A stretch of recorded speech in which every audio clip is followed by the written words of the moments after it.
আপনার মসজিদে সভাপতি হওয়ার কোনো প্রয়োজন নেই, আপনার মসজিদে সেক্রেটারি হওয়ার কোনো প্রয়োজন নেই, আপনাকে ট্রেজারার হওয়ার কোনো প্রয়োজন নেই, এগুলো কোনো প্রয়োজন নেই।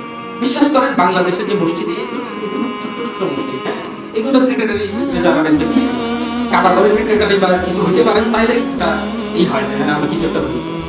ছোটখাটো মসজিদে সভাপতি পদ নিয়ে আপনার লড়া কিছু, এগুলো অন্তর থেকে ঝেড়ে ফেলতে না পারলে মুমিন হওয়া যাবে না।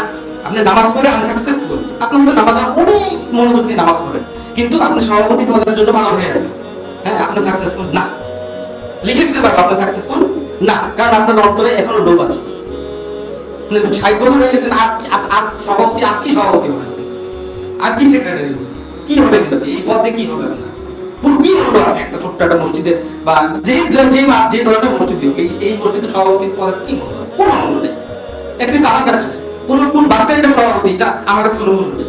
ইভেন যুগ্ম মহাসচিব কারে বলে এটা আমি এখনো জানি না।